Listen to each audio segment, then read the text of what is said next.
पास में आके वो बोले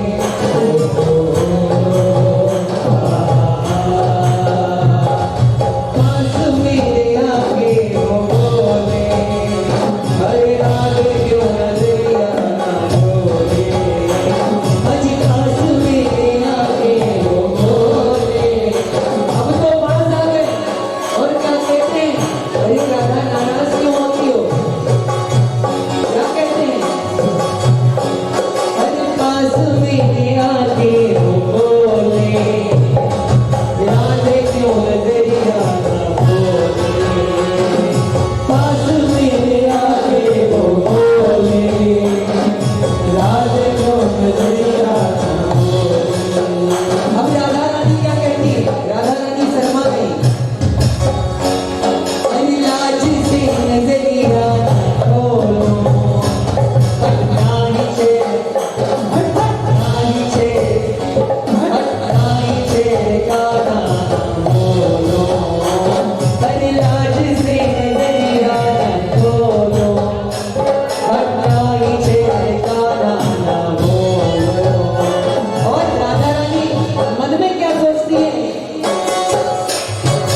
भिखारन को भिखारन को भिखारन को ब्रज की रानी कर गए भिखारन को ब्रज की रानी कर गए उठा लो जरा दोनों हाथ जिनके पास दो हाथ है वो उठाएगा उठा के दोनों हाथ वो तालियों की सेवा से फिर क्या कहेंगे हर जिंदगी के मायने जिंदगी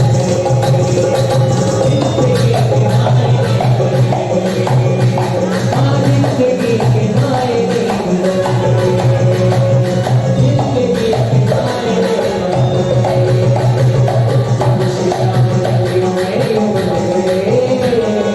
सबसे शाम गलियों में डूब गए जिंदगी के मायने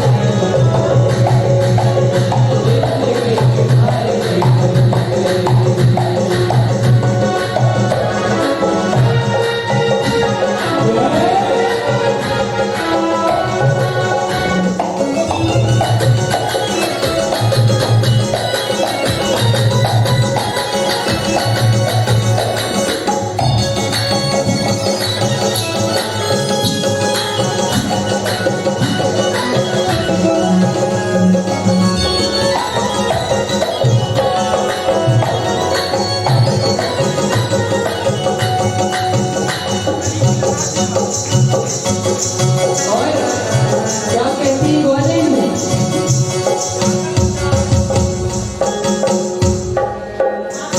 क्या कहती ग्वालिन हमारे ठाकुर जी से हमारे नटखट कान्हा जी से क्या कहती ग्वालिन जब परेशान हो जाती है तो क्या कहती ठाकुर जी से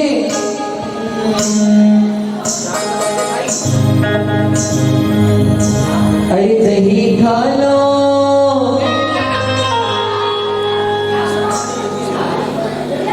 अरे ग्वालिन क्यों तो मटकी ग्वालिन क्यों तो मटकी तू कैसे पे कटकी ग्वालिन क्यों तो मटकी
कन्हैया ने तोड़ डाली मोरी मटकी, तोड़ डाली मोरी मटकी कन्हैया, तोड़ डाली मोरी मटकी।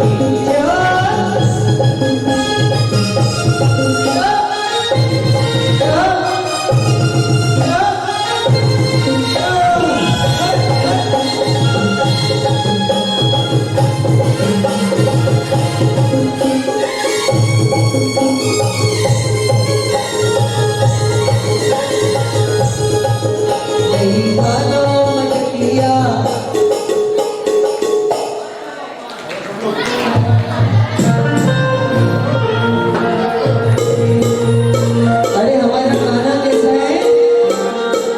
अरे दही खा लो मटकिया, ए फोड़ो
रात शाम सपने में आए, दहिया पी गए, ओ पी गए दहिया,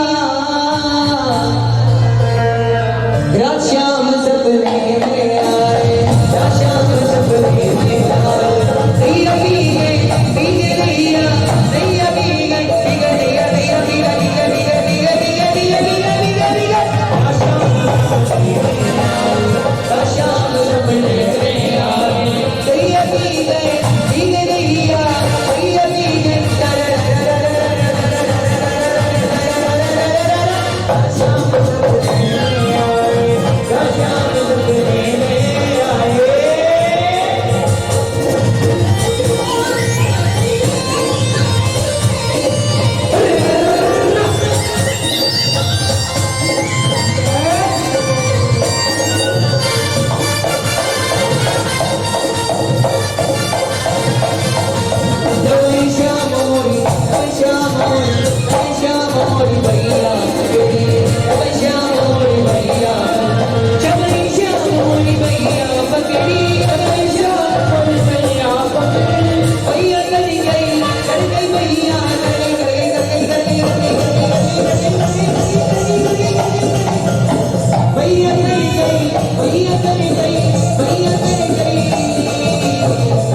कैसे कर गई भैया? जबई श्याम मोरी भैया पकड़ी और भैया डर गई। क्या कर गई? एकदम से आपके नींद में आकर कोई जगह से पानी डालते तो क्या करते?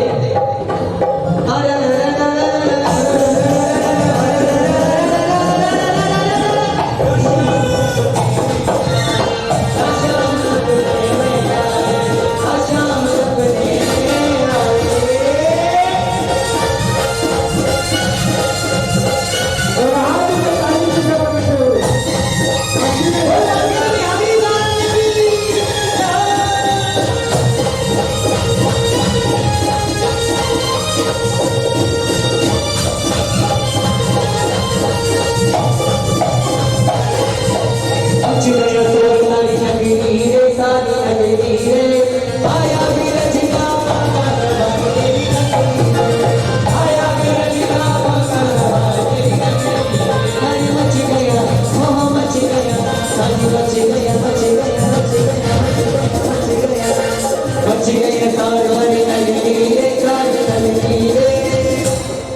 अरे मचा लो जोर, ठाकुर की नगरी में बैठे हो, बार बार आने नहीं मिलेगा। क्या देख रहे हो? उठा के दोनों हाथ, जिसके हाथ ऊपर उसकी किस्मत सुपर। उठाइए जरा दोनों हाथ, और जिसके हाथ नीचे उसकी किस्मत बिल्कुल वृंदावन या मथुरा से भी पीछे। उठाए दोनों हाथ और तालियों में केवल तुम क्या कहेंगे? अरे मच्छी गया मच्छी गया मच्छी गया मच्छी गया मच्छी गया मच्छी गया मच्छी गया मच्छी मच्छी गया ओ जी मच्छी गया, अरे मच्छी गया तोड़ लगी आया भी लगा बाबा समार तेरी, आया भी लगा बाबा समार तेरी कांवरिया मीठी मीठी बातें मधुर तेरी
मटकिया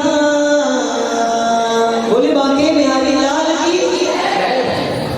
गुरुदेव सुखदेव जी महाराज प्रभु की बाल लीलाओं को श्रवण कराते हुए राजा परीक्षित से कहते हैं, राजा आज मैया यशोदा के आंगन में जब कृष्ण नृत्य कर रहे थे तो गोपियों ने अपने मन में सोचा कि बड़ी भागवती है माँ यशोदा।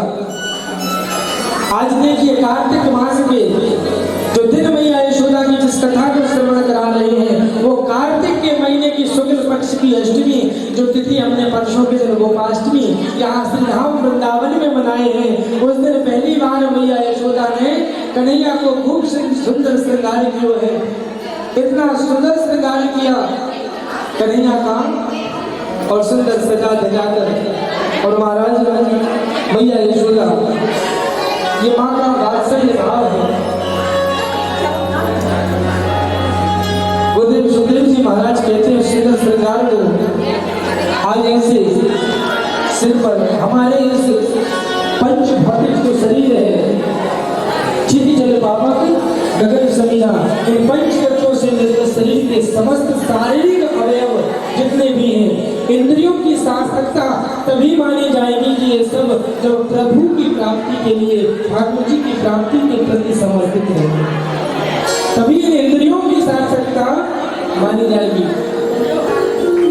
सभी लोग शांति का परिचय दें, अनुशासन का परिचय दें। सभी अपने स्थान पर खड़े न हो, सभी बैठ जाएं यथाउचित स्थान पर।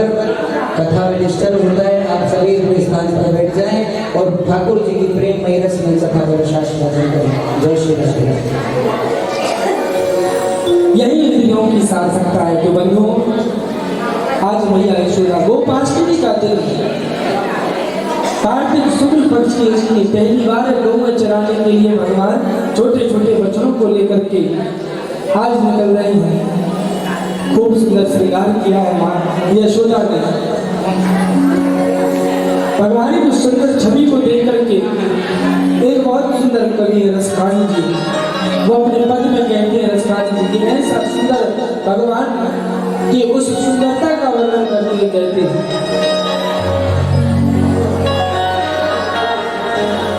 कि धूरी भरे अति शोभित श्यामजू, धूरी भरे अति शोभित श्यामजू होते सी बनी सुंदर चोटी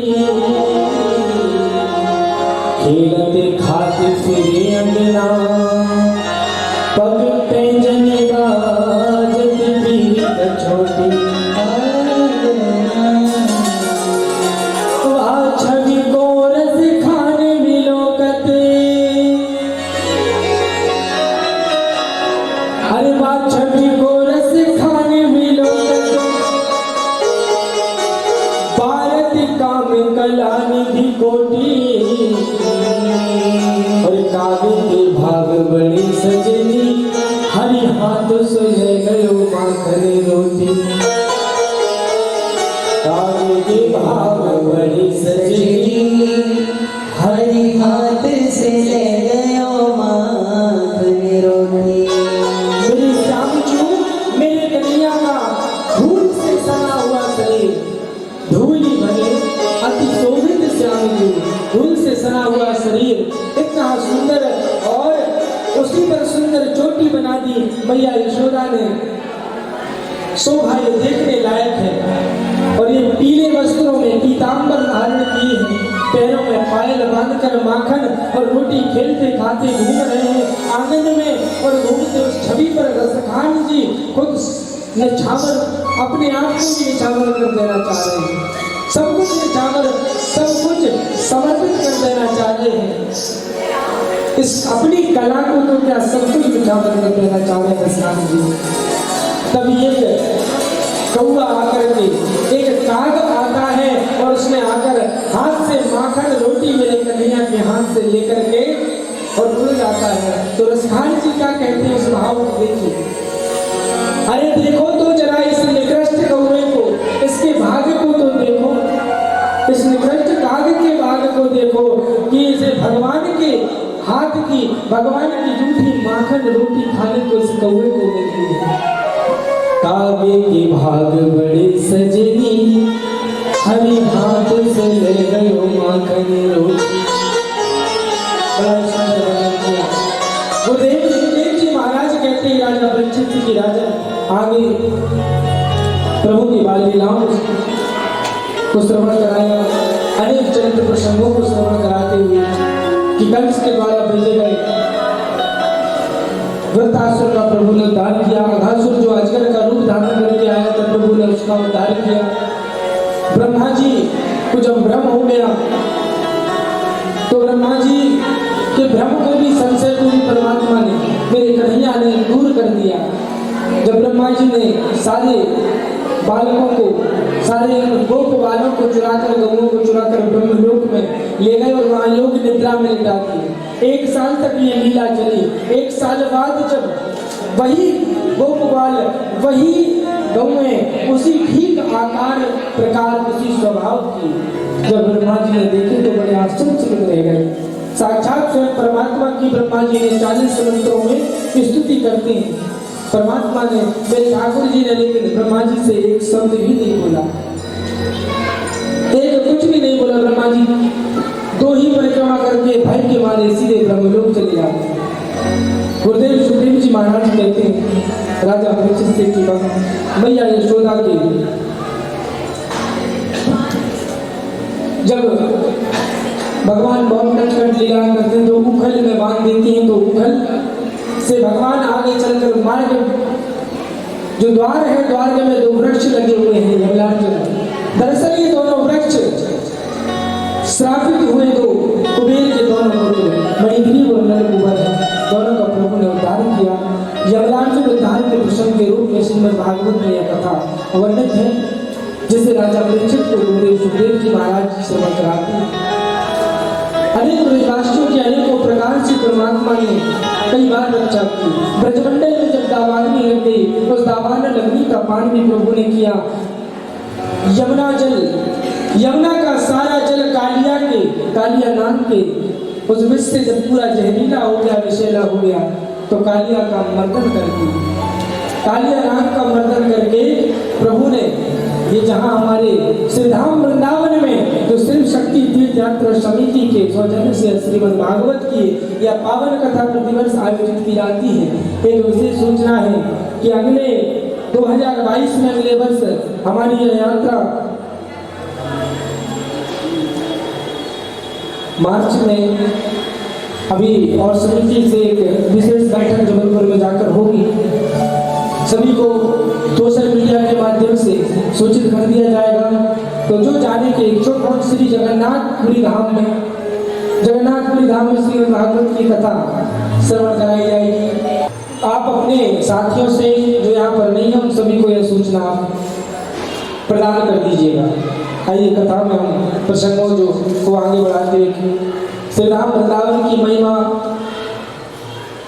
का वर्णन गुरुदेव सुखदेव जी महाराज ने बड़ी सुंदर और व्यापक ढंग से राजा परीक्षित से किया। प्रभु की बाल लीलाओं की, प्रभु के उस चरित्र को बड़ी व्यापक ढंग से, बड़े मनमोहक और सुंदर ढंग से राजा परीक्षित को श्रवण कराया।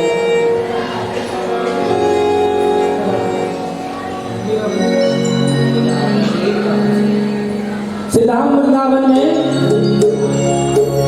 हम सभी आए, हमारे मन और हमारा भाव बस यही होना चाहिए कि यहाँ पर एक बार दोनों हाथ ऊपर करके और प्रेम और भाव के साथ सब क्या बोलेंगे, राधे राधे राधे राधे।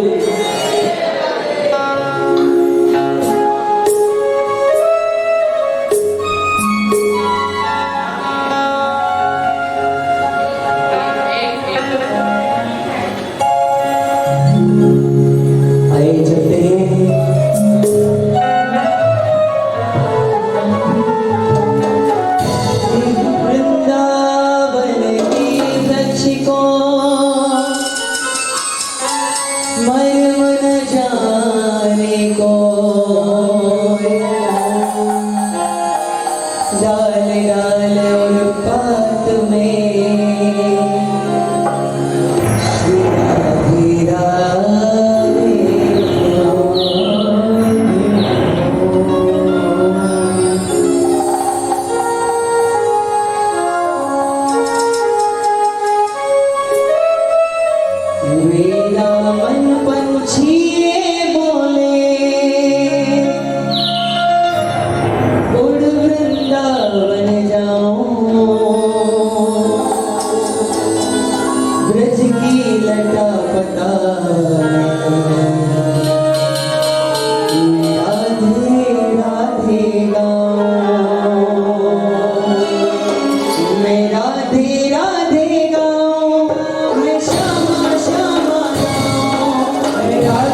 रजनी रटा पता राधे राधे गाओ ले राधे राधे गाओ राधे राधे गाओ राधे राधे गाओ मैं श्यामा श्यामा गाओ मेरा मन पंछी बोले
हम सभी वृंदावन में बैठे हुए हैं। बड़ा प्यारा भजन है ये, सारी विवेचना इसमें वृंदावन की मीठी मीठी सभी से चाहूंगा बैठे बैठे तालियां बजा कहेंगे।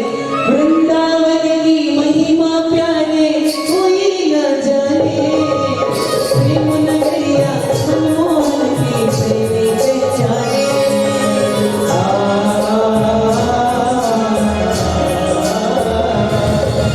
वृंदावन की महिमा प्यारे कोई न जाने, प्रेम नगरिया मनमोहन की प्रेमी पहचाने। राज न जाने रज में पाए, राज न जाने रज में पाए, मन को बहलाओ, उसकी लता राधे राधे गाओ, राधे राधे गाओ, मैं श्यामा श्यामा राधे राधे गाओ, मैं श्यामा श्यामा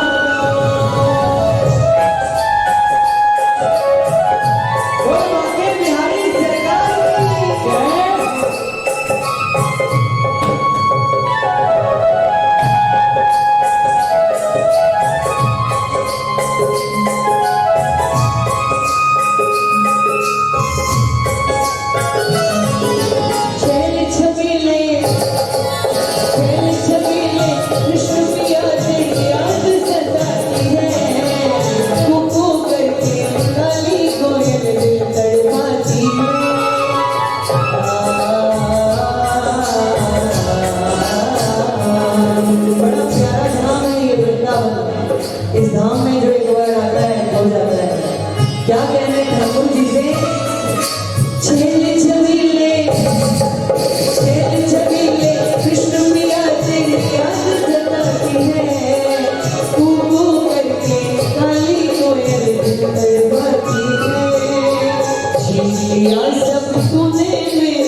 से बड़े हाथ जोड़ के निवेदन है, इस वृंदावन धाम में आप बैठे हैं ना, कहते हैं मेरो मन गिरवी धरियो, मेरो मन गिरवी धरियो मन मोहन के पास, प्रेम ब्याज इतनो बढ़ो ना छूटन की आस।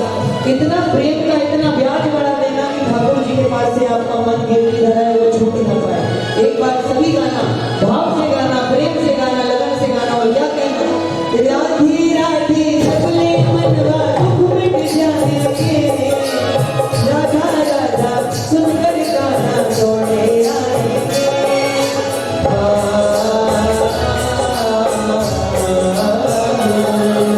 राधे राधे राधे राधे राधे राधे सबले मनवा दुख मिट जाएंगे, राधा राधा सुनकर गाना छोड़े आएंगे। प्यारे राधा रमण हमारे, प्यारे राधा रमण तुम्हारे चरणों में हम जाओ, ब्रज की लता बता मेरा तेरा देगा, मेरा तेरा देगा, श्यामा श्यामा मेरा तेरा देगा, मैं श्यामा श्यामा मेरा मन पंछी बोले, मेरा मन पंछी बोले, उड़ वृंदावन जाओ, ब्रज की लता बता मेरा तेरा देगा, मेरा तेरा देगा, मेरा तेरा देगा, मेरा तेरा देगा, मैं श्यामा श्यामा मेरा तेरा देगा, मैं श्यामा श्यामा भाई सरकार की जय। वृंदावन बिहारी लाल की एक बार प्रेम से बोलेंगे राधे जय।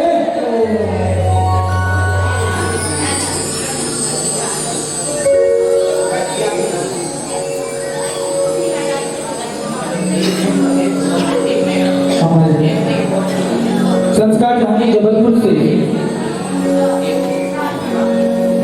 हेमलता जायसवाल जी की ओर से भंडार प्रसाद के लिए, भंडारे के लिए हमारी शिव शक्ति तीर्थ यात्रा समिति के सौजन्य से जो यात्रा और जो प्रदर्शन श्रीमद् भागवत का जो आयोजन यहाँ श्रीधाम वृंदावन में हो रहा है, तो हेमलता जायसवाल जी के द्वारा की ओर से 1100 रुपये की राशि का दान भंडारे के लिए आया हुआ है। एक बार जोरदार तालियां दिल से मांगिए हेमलता जायसवाल जी के लिए। और आइए, प्रभु ने जितनी भी देखी लीलाएं की, हर एक लीला में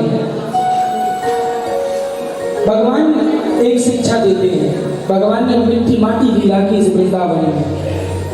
मैया यशोदा को जब माटी खाई वृंदावन की, तो मैया यशोदा ने मुख खुलवाया तो संपूर्ण ब्रह्मांड का, सर्वांग ब्रह्मांड का दर्शन मुखमंडल में करा देते हैं प्रभु।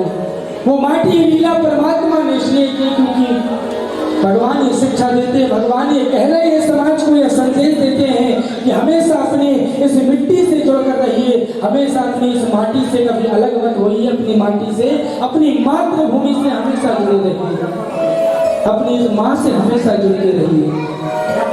माँ यशोदा को ब्रह्मांड का दर्शन कराया। गुरुदेव सुखदेव जी महाराज कहते हैं, आज सारे ब्रजवासी ने इंद्रोत्सव बंद करके कन्हैया के कहने पर सारे ब्रजवासी पहुंच गए कहाँ? गिरिराज गोवर्धन जी। और गोवर्धन जी में आज सबने 56 प्रकार के व्यंजन बनाए। गिरिराज गोवर्धन जी की तलहटी में तो इंद्र ने अपने मेघों को आज्ञा दे दी। मेघ आकर इतनी मूसलाधार बारिश करने लगे, सारे ब्रजवासी दौड़े प्रभु से, मेरे गोविंद की रक्षा की गुहार करने लगे। तो मेरे प्रभु, मेरे कन्हैया ने अपनी सबसे छोटी वाली इस छोटी कनिष्ठ का उंगली में गिरिराज गोवर्धन जी को कितने दिन? 7 दिन तक, इसी कार्तिक महीने की शुक्ल पक्ष की प्रतिपदा से लेकर सप्तमी तिथि तक 7 दिन तक भगवान ने अपनी कनिष्ठ का उंगली में गिरिराज जी को धारण कर किए हुए थे। और जब इंद्र का मान उसका मर्दन हो गया, घमंड चूर चूर हो गया, 8वें दिन जिस दिन गोपाष्टमी हमने मनाई, उस दिन गिरिराज गोवर्धन जी की सबने परिक्रमा करके सब ब्रजवासियों ने और 56 प्रकार के व्यंजन, 56 प्रकार के भोग गिरिराज जी को अर्पित किए हैं। बोलिए गोवर्धन नाथ भगवान की जय, गिरिराज भगवान की जय हो। गिरिराज जी की बड़ी महिमा है। गिरिराज जी की इतनी महिमा है, गिरिराज गोवर्धन जी की 2 मिनट और सुन लीजिए। ये वैसे तो हमारे भारतवर्ष की भूमि में अनेकों पर्वत, सभी की अपनी अपनी महत्वता है, अपनी अपनी महानता है, लेकिन जो गिरिराज गोवर्धन जी की जो महत्व है, जहाँ प्रभु ने इतनी लीलाएं की हैं, प्रभु ने अपने सुकोमल चरण कमलों पर गिरिराज गोवर्धन जी में जो लीलाएं की हैं, वो सौभाग्य शायद ही किसी पर्वत को मिला हो।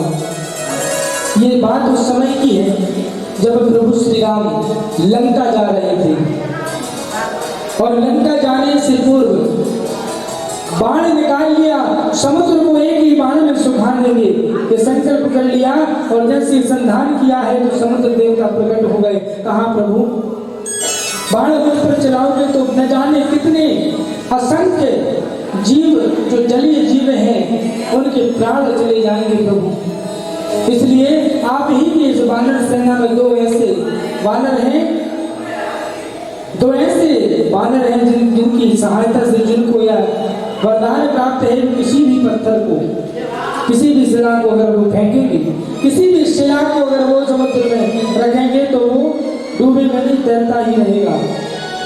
इससे आप सेतु का निर्माण करेंगे। अब सेतु का निर्माण होने लगा तो देखिए बड़े बड़े पत्थर पर्वत को लेकर के आने लगे सभी वानर, सब जगहों से अलग अलग पर्वतों को लेकर आने लगे। तो जो हिमालय है, हिमालय के अनेक उप भाग बने हुए, बहुत से छोटे छोटे हिमालय के जो पुत्र पौत्र इत्यादि है, वहाँ हिमालय के आसपास जो पर्वत है, वहीं से श्री हनुमान जी महाराज हिमालय के पास पहुंचे और एक पर्वत को उठाया और उस पर्वत को कहने लगा कि तुम्हें चलना है, तुम्हें भगवान श्री राम के चरण कमलों की वो सौभाग्य तुम्हें प्राप्त होगा। पर्वत राजी हो गया, अपने परिवार से, अपने और परिवार से वो बिछड़ कर भी चलने के लिए तैयार हो गया। क्यों? क्योंकि भगवान के चरण कमलों की प्राप्ति होने वाली है। और जैसे ही महाराज वहां से एक सूचना, एक आधे रास्ते में हनुमान जी महाराज पहुंचे थे कि एक सूचना मिली। क्या सूचना मिलती है कि सारे वानर जिस जिस दिशाओं में जो जो जहां जहां गया है वो वहीं सारे पत्थरों को, सारी शिलाओं पर्वतों को रख दे, क्योंकि यहाँ पर सेतु का निर्माण कार्य पूर्ण हो चुका है। हनुमान जी महाराज पहुंच गए थे यही हमारे ब्रज के पास, तो यहीं पर उन्होंने वो पर्वत को रख दिया। वही पर्वत श्री गिरिराज गोवर्धन जी हैं। बोले गोवर्धन नाथ भगवान की जय हो। गिरिराज गोवर्धन जी कहने लगे हनुमान जी से कि महाराज जी तो आपने बहुत गलत किया, हमें आश्वासन दे दिया कि आपको भगवान के चरण कमलों की प्राप्ति होगी और हमें हमारे परिवार से भी छुड़ा दिया, अब हमें यहाँ लाकर अकेले रख दिए। हनुमान जी ने अपने अंदर बैठे प्रभु श्री राम से कहा कि प्रभु ये अकेला बेचारा गोवर्धन पर्वत को मैं लेकर आ गया हूँ, ये आपके चरण कमलों की प्राप्ति होगी, इसलिए ये गिरिराज गोवर्धन को मैं यहाँ लाकर स्थापित कर दिया हूँ, अब क्या करूँ? तो प्रभु श्री राम ने कहा कि हनुमान गोवर्धन को कह देना कि एक युग तक और इंतजार करे, अगले युग द्वापर में जब मैं कृष्ण अवतार लेकर जब मैं ब्रज में आऊंगा तो उसे अपने केवल एक बार ही नहीं बल्कि मैं गिरिराज गोवर्धन को वो सौभाग्य प्रदान करूंगा, वहां पर इतनी लीलाएं कर दूंगा कि इनकी लीला किसी पर्वत को वो सौभाग्य प्राप्त नहीं होगा। हनुमान जी ने कह दिया गोवर्धन से, एक युग तक गोवर्धन जी ने इंतजार किया है। कितना? एक युग बीत जाने तक, त्रेता युग से लेकर द्वापर युग तक इतना इंतजार किया, इतना इंतजार भगवान का केवल ध्यान करते रहे गोवर्धन जी महाराज, और तब जाकर उन्हें भगवान के श्री चरणों के, सुकोमल चरणों की प्राप्ति हुई। उनके गौओं को चराने ले जाते हैं, इतने सारी सौभाग्य प्राप्त हुए गिरिराज गोवर्धन जी को। तो महाराज भगवान ने ये गोवर्धन लीला भी की है, एक पर्वत की लीला, ये श्री गिरिराज गोवर्धन जी की लीला जो है ये समाज के लिए एक प्रकृति के संरक्षण की लीला का संदेश भगवान स्वयं दे रहे हैं। आज श्री वृंदावन धाम में आप सभी बैठे हैं, जितने भक्तगण यहाँ बैठे हैं, केवल वही संकल्प लेंगे मेरे साथ जो संकल्प को पूरा कर सकेंगे। ध्यान से सुनना, अगर उस संकल्प को आप भूल गए तो भूल गए, तो आप जब याद आए तब कर लेना, लेकिन छोड़ना मत। प्रभु ने जो प्रकृति के, जो पर्यावरण के संरक्षण का संदेश दिया है गिरिराज गोवर्धन जी किस लीला के माध्यम से, आज सभी मेरे साथ यहाँ से धाम वृंदावन में बैठकर यह संकल्प लेंगे कि कभी भी अपने जीवन में हम आने वाले अपना दाहिना हाथ आगे कर लें, ऐसा दाहिना हाथ आगे कर लें। हमारे संगीत वाले भी जितने हैं दाहिना हाथ आगे करके संकल्प करेंगे, मैं जो बोलूंगा उसे दोहराएंगे। मैं आज श्रीधाम वृंदावन की इस परम पावन पवित्र भूमि में बैठकर यह संकल्प लेता हूँ, लेती हूँ बोले आप, यह संकल्प लेता हूँ कि मैं अपने आने वाले प्रत्येक जन्मदिन पर, प्रत्येक जन्मदिन एक वृक्ष लगाकर मनाऊंगा। अपने प्रत्येक जन्मदिन में एक वृक्ष अवश्य लगाऊंगा। दूसरा संकल्प बोल लीजिए, मैं यह संकल्प लेता हूं भारतवर्ष की जितनी भी नदियां हैं, चाहे वो मां नर्मदा हो, गंगा हो, यमुना हो, सरयू हो, जितनी भी नदियां हैं सभी नदियों को साफ स्वच्छ रखूंगा और किसी भी प्रकार का कोई प्रदूषण नहीं करूंगा। और अगर कोई करता हुआ मुझे दिखाई देगा तो उसे भी मैं समझाऊंगा और उसे रोकने का प्रयास करूंगा।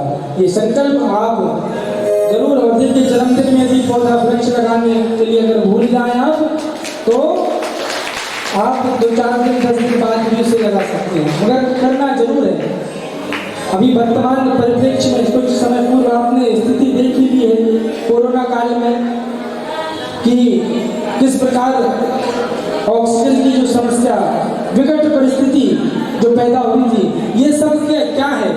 ये सब इसलिए है कि जिस प्रकार हमने प्रकृति के साथ छेड़खानी हम जो करते आए हैं, खिलवाड़ प्रकृति के साथ जो हमने किया है उसका परिणाम हम सबको मिलेगा। इसलिए आज हमने जितने लोग यहाँ बैठे सब यह संकल्पित होकर जा रहे हैं, इसलिए एक वृक्ष अपने हर जन्मदिन में लगाएंगे और वृक्षों का संरक्षण करेंगे, उसे संवर्धन करेंगे उसका। और नदियों को, क्योंकि यही एक प्रकृति का एक ऐसा अमूल्य तोहफा है, ऐसा अमूल्य उपहार है जो निःशुल्क हमें जीवन भर ऑक्सीजन देते हैं, निःशुल्क जीवन भर हमें सब कुछ प्रदान करते हैं। यह इसलिए हमें इन नियमों का पालन करना है, ठीक है? एक बार जोरदार जयकारा लगाइए, बोले मां के बिहारी लाल की जय, राधा रानी सरकार की जय, जय श्री राधेश। आइए प्रेम और भाव के साथ गोवर्धन जी की एक परिक्रमा, मानसिक परिक्रमा हम करते हैं।